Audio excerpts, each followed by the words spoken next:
প্রিয় অষ্টম শ্রেণীর শিক্ষার্থীরা, শুভেচ্ছা নিও। আজকে আমি তোমাদের 2025 সালের বাংলা বিষয়ের নতুন বই সাহিত্য কণিকা থেকে গদ্য সপ্তম অধ্যায় সুখী মানুষ এর কর্ম অনুশীলন ক্ষয়ের সমাধান করে দেব। প্রথমে তোমাদের বলবো, যারা আমার চ্যানেলটি সাবস্ক্রাইব করো নাই তারা আমার চ্যানেলটি সাবস্ক্রাইব করবে এবং আমার সাথে থাকবে। তাহলে চলো আমরা ক্লাস শুরু করি। গত ক্লাসে আমি কর্ম অনুশীলন কয়ের সমাধান করে দিয়েছি, আজকে ক্ষয়ের সমাধান করে দেব। তোমার আশেপাশের বিভিন্ন শ্রেণী পেশা মানুষের মতামত অবলম্বনে সুখ বিষয়ে একটি প্রতিবেদন তৈরি করো। একক কাজ, অর্থাৎ তোমার আশেপাশে বিভিন্ন মানুষের থেকে সুখ বিষয়ে মতামত নেবে এবং সেটা নিয়ে একটি প্রতিবেদন লিখবে।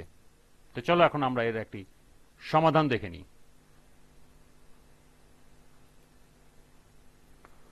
এর সমাধান হবে, আমার আশেপাশে বিভিন্ন শ্রেণী পেশা মানুষের মতামত অবলম্বনে সুখ বিষয়ে একটি প্রতিবেদন নিম্নে উপস্থাপন করা হলো।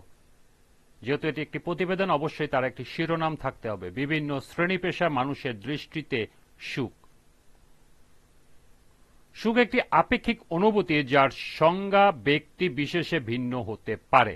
বিভিন্ন শ্রেণী পেশা মানুষের মতামত অনুযায়ী সুখ একটি আপেক্ষিক ধারণা এবং এটি এক একজনের কাছে এক এক রকম। সাধারণভাবে শারীরিক ও মানসিক সুস্থতা, অর্থনৈতিক সচ্ছলতা, সামাজিক স্বীকৃতি এবং আপনজনের সান্নিধ্যকে মানুষের সুখের কারণ হিসাবে বিবেচনা করে।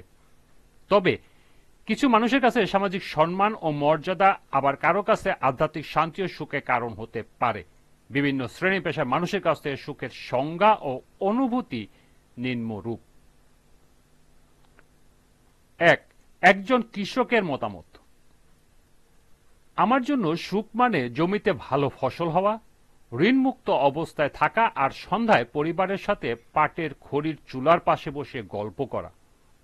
শহরের মানুষ বোঝে না সেই ছোট ছোট শান্তিগুলোই আমাদের জীবনের বড় সুখ। 2. একজন গার্মেন্টস কর্মীর মতামত। একটা মাস পর পার করে যখন ঠিকমতো বেতন পাই আর সেটা দিয়ে যখন ছেলের স্কুলের ফি দিতে পারি, তখন আমার বুকটা ভরে যায়। এটাই আমার জীবনের সুখ। একদিন নিজের ছোট একটি দোকান দিতে পারলেই হয়। 3. একজন শিক্ষকের মতামত।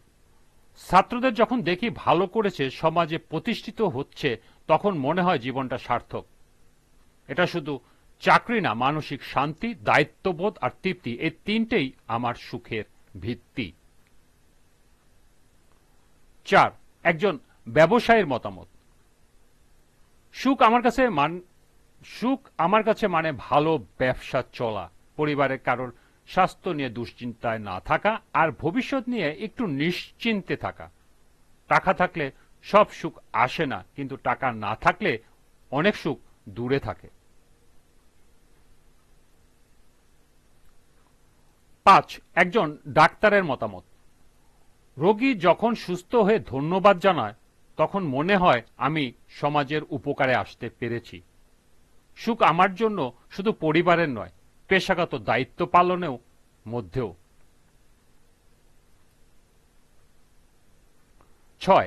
একজন বিশ্ববিদ্যালয়ের শিক্ষার্থীর মতামত। আমার জীবনের সুখ মানে হচ্ছে স্বপ্নের দিকে এগিয়ে যাওয়া। যখন কোনো বিষয়ে ভালো রেজাল্ট করি বা শিক্ষকদের প্রশংসা পাই, তখন মনে হয় আমি কিছু একটা হতে পারবো। আর বন্ধুদের সঙ্গে সময় কাটানো তো আলাদাই আনন্দ। 7. একজন গৃহিণীর মতামত। ছেলেমেয়েরা স্কুলে যায়, স্বামীটা কষ্ট করে আয় করে, আমি বাসায় রান্না করি। এই সাধারণ জীবনেই আমি সুখ খুঁজি।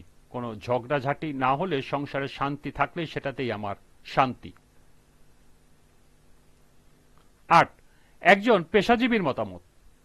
আমার কাছে সুখ মানে হচ্ছে কাজের স্বীকৃতি, আত্ম উন্নয়ন আর ভারসাম্যপূর্ণ জীবন। শুধু অফিস না, ব্যক্তিগত সময়, মানসিক স্বাস্থ্যের যত্ন, এগুলোই এখনকার জীবনের সুখের বড় অংশ। 9. একজন অবসরপ্রাপ্ত কর্মকর্তার মতামত। জীবন শেষে সুখ মানে হচ্ছে সন্তানের সাফল্য দেখা, নাতি নাতনির সাথে সময় কাটানো আর স্বাস্থ্য ভালো থাকা। এখন আর টাকার চাহিদা নেই, শুধু শান্তি চাই। সর্বশেষ মতামত 10 নাম্বার, একজন শ্রমিকের মতামত। দিন শেষে যখন 3 থেকে 400 টাকা নিয়ে বাসায় ফিরি আর বউ হাসি মুখে বলে চলো ভাত খাই, তখন মনে হয় আমি রাজা। আমার জীবনের সুখ মানে পরিবারের মুখে হাসি।